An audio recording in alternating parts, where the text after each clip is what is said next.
free stuff does not pay your rent. Don't let companies make you feel like you are asking for more than what you are worth. A lot of people of color do not fit the aesthetic of most of these high-end brands. They have the money, they just want to be able to get you for the cheapest rate possible. I don't feel glad that I can have this, baby. Nobody else you. Nobody else makes me. Nobody else had a clue what I could do, what I could do.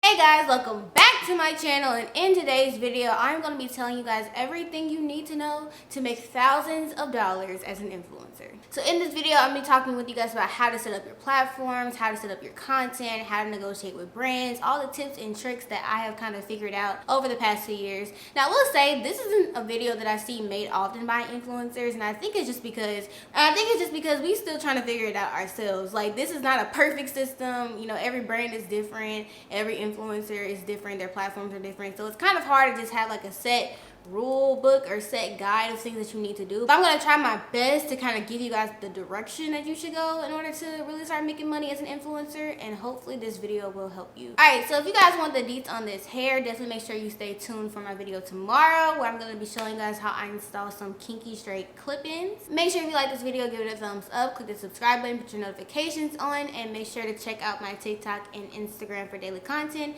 And finally, check out my haircare products. The restock is on the 30th, but we're doing a giveaway right now, so you don't want to miss out. Alright guys, let's get started. I have been a social media influencer for about 2 years now. That's crazy. So I first started in January of 2021, so yeah, that's about 2 years at this point. And I would say that it took me about a couple months before I ever got my first brand deal. I want to say started in January of 2021, May I got my first brand deal in like maybe March or April, and it was basically, you know, a hair company, of course, and they sent me a unit and wanted me to just post like 3 videos for them on my TikTok in exchange for just the wig. Like, there was no money or payment involved. Of course, when I first got that brand deal, I was super excited. But after, you know, doing brand deals for 2 years and really setting myself up as an influencer, I really have learned a lot about how to, you know, formulate your platform in order to get brands to reach out to you, as well as how to talk with them and negotiate with them so that you will be able to get a price that you want for the amount of content that they're asking for. Alright, so I have a brand ambassador program for my small business called A Natural Rose, and so I'm basically just going to share with you guys what I look for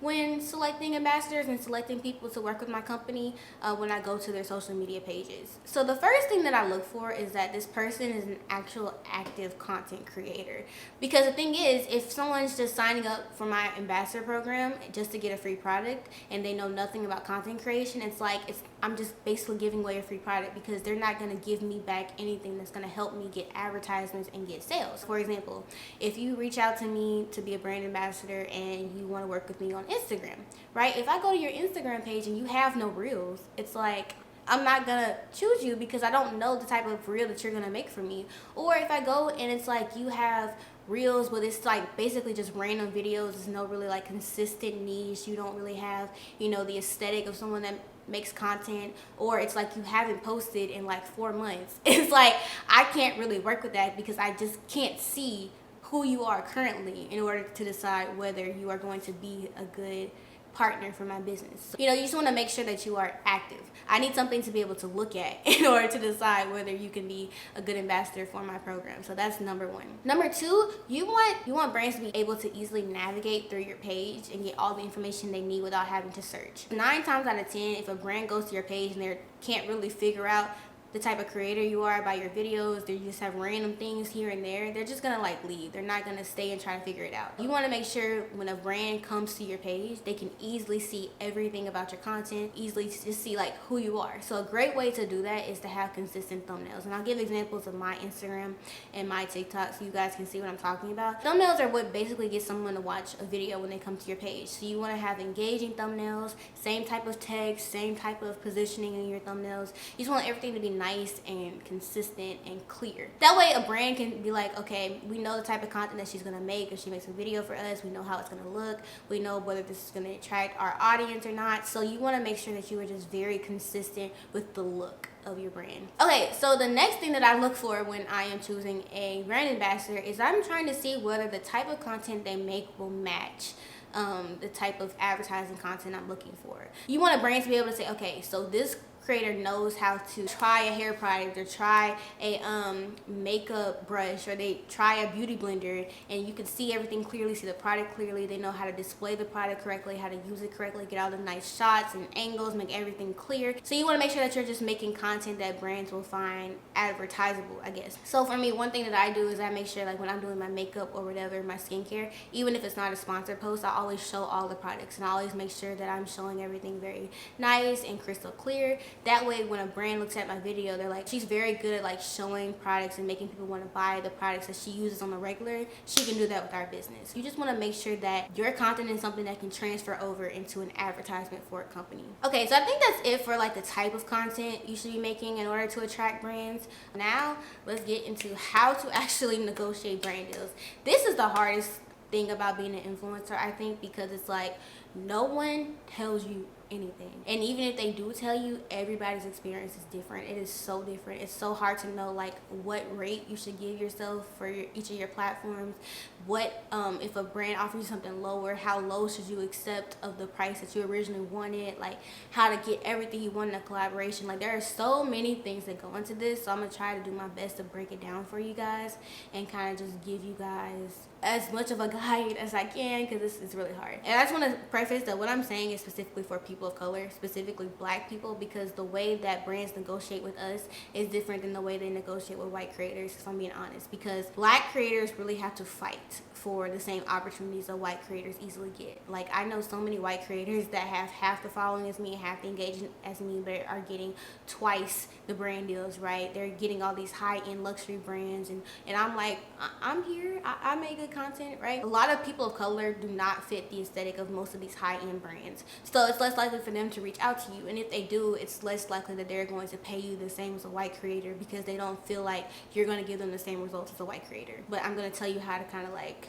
challenge that. So the first thing that you need to do is you need to figure out the rate of your platforms. You need to figure out how much you are going to charge. Now I will say that as an influencer, I don't have a set rate. My rates change depending on the platform that I'm on, how much content they're asking for, the type of brand that they are asking for, and just a whole other factors. I rarely accept brand deals under $1,500. It's typically a lot more than that I do brand deals for. I would say for my TikTok, I charge a lot more because I have 1.2 million followers, and it's easy for me to post a video and get 100,000 to 200,000 views, right? Versus my Instagram, I have 100K on there, so my average views are about anywhere from 20 to 50K, so I may charge a little bit less.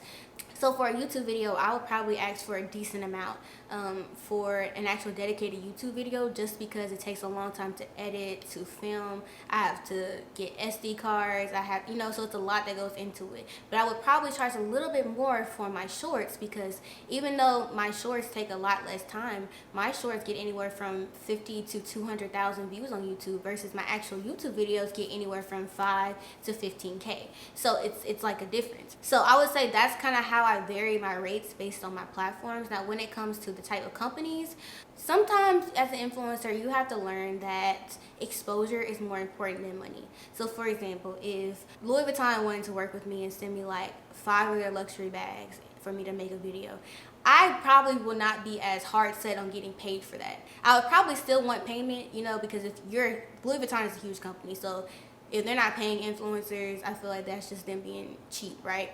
So I would still want payment, but I wouldn't be as pressed about getting a certain rate, because of not only, number one, they are a big company, so the exposure that I would get from working with Louis Vuitton would be pretty large, but also just how much their products are worth they're sending me. So if they send me like, a couple of their luxury bags, that could be anywhere from $2,000 to $5,000 that I have just right there. And yes, free stuff does not pay your rent. Sometimes it's worth it just to get the products and maybe a smaller rate, because of like how much the company is going to do for you. Now, there are large companies that I would still be hard set on getting a certain rate from, because their type of company does not match my type of content, so I would not get any exposure that would help me.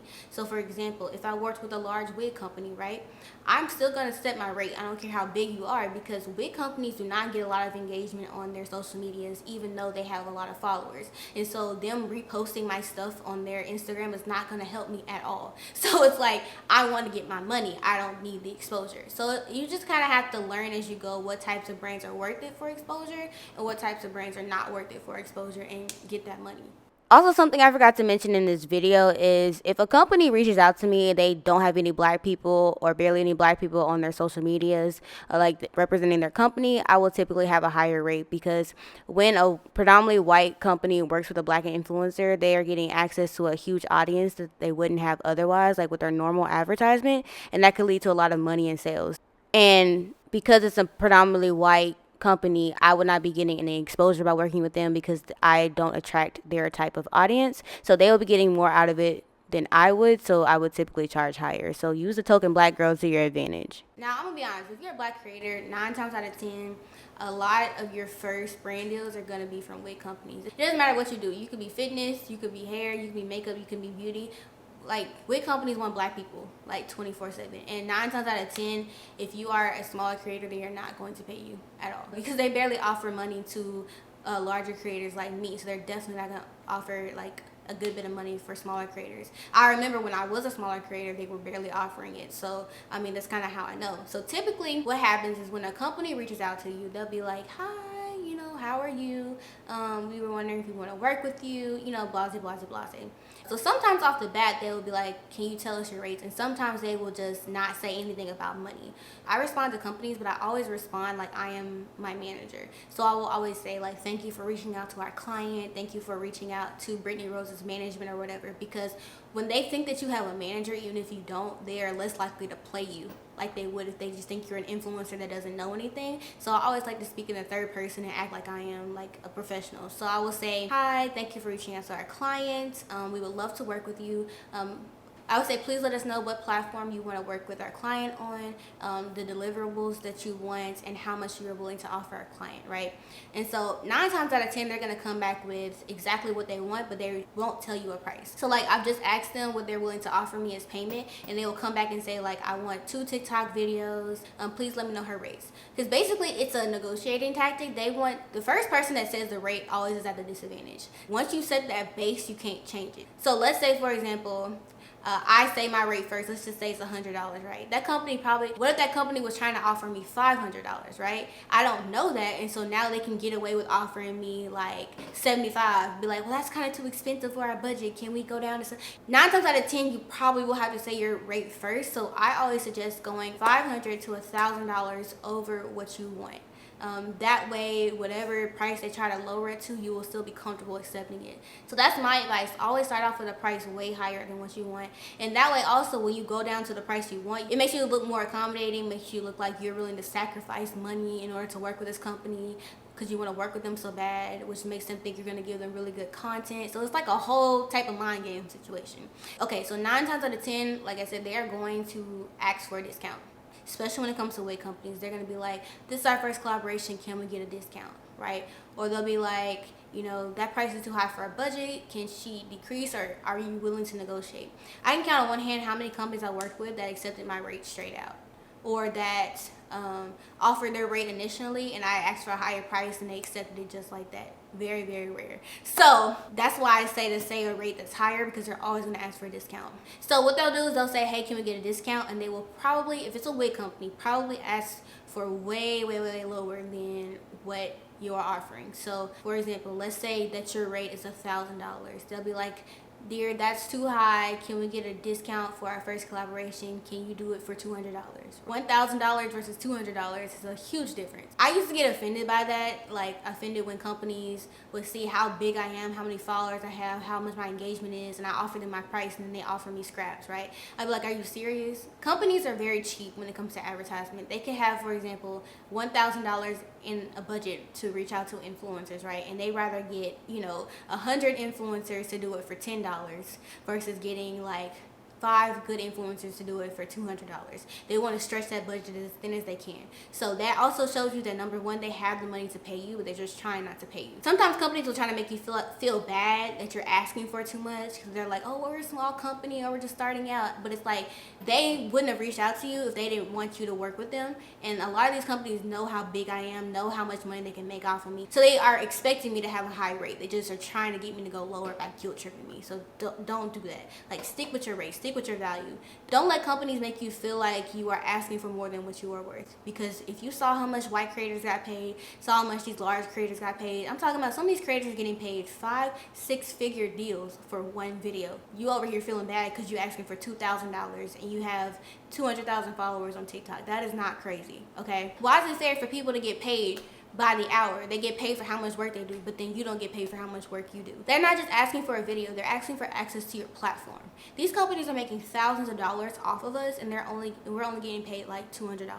These companies know what they're doing. Just to give you an example, let's say a wig company pays you $200 to make a TikTok video, right? Let's say your videos typically get anywhere from 50 to 100,000 views, right?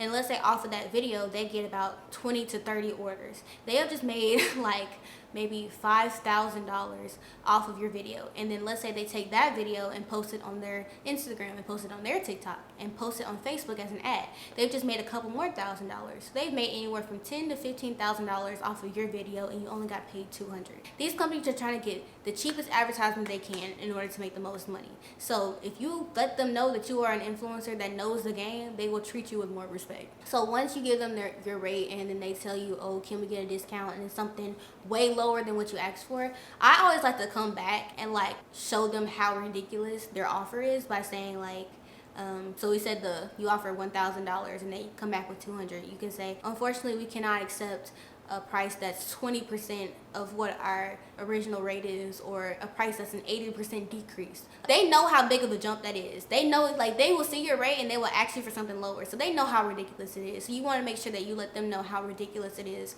for them to be paying you that little when you just said you wanted $1,000, right?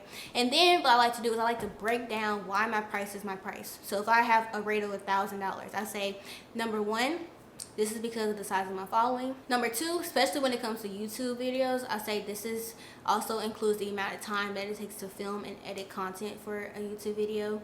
And then number three, which is very, very, very important, you want to mention usage rights. Usage rights is basically permission that you're giving a company to use your video however you want. So again, like I said earlier, if you post a video for a wig company and then they take that video and they use it on their TikTok, on their Instagram, on their advertisement, you are supposed to be paid for all of that, but they don't. And that's because a lot of influencers do not understand that companies do not own the rights to your videos. Unless you sign a contract, companies do not own the rights to your videos. They cannot take your videos and use them however they want to. I remember a big reason why I stopped working with wig companies, they would just take my videos and just use them everywhere. My face would be plastered on websites of companies I've never heard before. And the thing is, they are making thousands of dollars off of this. That's the problem. And I know not only do I not get any of it, I don't know anything about it. So it's like, my face is making someone else money and I am not getting consulted at all. So companies know that they should be paying influencers for the right to use their videos. But they also know that a lot of influencers don't know that they should be paid for usage rights. And so it's something that's typically never mentioned. But if you mention usage rights, that makes them think twice and be like, okay, we can't really, if our price includes usage rights, we have to kind of be a little bit more accommodating because we weren't going to pay for it in the first place. But since our price is included and now she knows about what we were going to do, we have to actually like consider paying something higher than what we were going to offer her. So again, that goes with the whole concept of talking like you have a manager. The more professional that you seem to these people, the more likely you are to get the respect that you deserve and the money that you deserve and the partnership and collaborations that you deserve, because they really will play you if you let them. So I break down my price, and then I also like to say we can send you analytics. Analytics is a great way to prove to companies that you're going to give them the views and the engagement and the comments and the bio link clicks that they want in order for people to buy their products. So for me on my YouTube channel, right, currently in the past 28 days, I have reached, I think I've had like 20 million views. I've grown over 100,000 subscribers. And you know, I've just had really good engagement the past month. And so if someone wants to work with me on my YouTube channel, I shoot that out at them, be like, do you see how much attention is like on my YouTube channel right now? My YouTube channel is popping. So you already know that if you work with me, you're gonna get good views on the video and it's gonna be good for both of us. And so you're gonna have to pay me for that. You know, you basically want to, again, you shouldn't have to do this, but you have to prove that you are worth the price that you're asking for. That's why I like to say sending analytics, because it kind of helps you like get the receipts. Like, you want to let these companies know you're not playing around. You're a great content creator. You're going to give them exactly what they want, but you have to be paid for it. and on period. So after you do that, you'll come up with about 3 typical responses. Either they'll be like, okay, well, we still can't pay you for that, and they'll still offer the original price that they were offering, like for example, the $200, and that's when you just cut it off. Because at that point, they're not willing to go up after you've explained all of that. That company is not going to pay you anything that you want, right? Then you'll have a company that will just accept the rate outright and be like, okay, we understand, we'll accept it, right? That's rare, but it does happen. And then finally, the most common one is you're going to have someone that says, okay, we understand, and they may go up a couple $100. So I would say they probably going to go up to maybe like $400, right? So you originally started with 1,000, they countered with 200, you broke down why your price is 1,000, then they countered with 400. So at that point, this is what I would typically do. So I personally, if I'm offering $1,000, I'm not going to accept 400. So I will again do that same tactic where I kind of show them how much of a difference that is by saying, what is that, like 40%? I say, unfortunately, we can't accept a rate that is less than half of what our client is offering, or that's 40% of what our client's offering, or a 60% decrease, right? Again, numbers are really great at showing them how ridiculous they sound. And then what you want to do is say, but we really do want to work with your company, so we are willing to negotiate and decrease our price to, let's say I'll decrease it to $800. So of course, when you decrease your price, again, that's why I said to initially ask for a price that's a lot higher than what you want. So when you decrease your price, you also want to take something else away from the company. So I typically do, if I go down on my price, I also say you don't get usage rights. I say you cannot use my video. It stays on my platform. If you're going to make me go down from my original rate, just know that you are not going to be able to use my video. It's going to stay on my platform. You can't use it on your social medias. You can't use it on your advertisements. You can't use it anywhere else, but it stays with me. When you say that, sometimes they really will go for your original price. Or sometimes they'll be like, they'll counter with, okay, well, how about we give you like $700, but we get usage rights. Okay, so when you start seeing them compromise more, that means you know you got them in a chokehold, because now you have something that they want, and so they gonna have to pay for it, right? So they'll be like $700 for usage rights, and then you say no, and then I would counter back with I'll do $700, but again, you're not getting usage rights. And then they may do like, okay, well, what about $900, but we'll get usage rights. I would accept that, right? So you just have to kind of play around with the company. Like, again, they have the money to pay you. They wouldn't reach out to you if they didn't have the money to pay you. They just don't want to pay you it. Because I've had some brands that go from like $100 to $2,000 that they'll pay me, right? So it happens. They have the money. They just want to be able to get you for the cheapest rate possible. And so the final thing that I would say that's important when making money as an influencer is to have a contract. I cannot express this enough. Because I have worked with companies that we have agreed to everything through email, and they will still use the video, or they'll still do something shady, or it takes forever for me to get paid, or something like that goes wrong. So by having a contract, that kind of makes them know that you're serious. Like, what we agreed to is what's happening, and if it doesn't happen, I'm taking legal action. I personally say the threats of legal action scares them more than actual legal action. So it's like having a contract and knowing that, like, they could be sued by you with good reasoning if they don't act right is something that really sets you up for having a solid collaboration. So you can find plenty of examples of influencer contracts online. They have a lot of templates where you just kind of fill out your information and you have a contract. For me, I always like to keep in there like the date that the contract is made, how much they're offering me. I like to get paid 72 hours before I post a video, half of it, and then half the rest 72 hours after. I put in there whether companies want drafts, and if so, they need to send like a super detailed script. And I also say, like, a big thing for me is like when companies ask me to refilm videos because it's not what they wanted.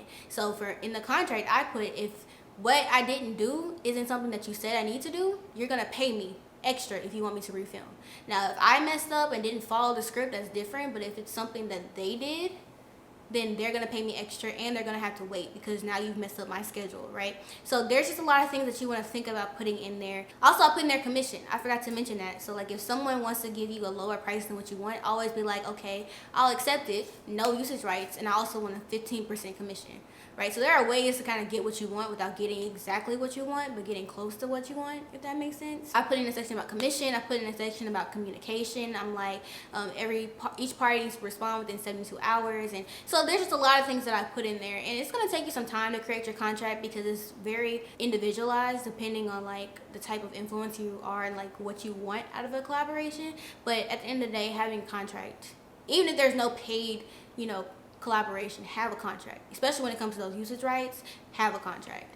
But yeah, I think that's everything as far as how to get paid from brands. I think if you have any questions, leave them in the comments below. If you like this video, give it a thumbs up. Click the subscribe button, put your notifications on so you don't miss out on any new videos. Follow me on my Instagram and TikTok for daily content, and check out my hair products if you're interested.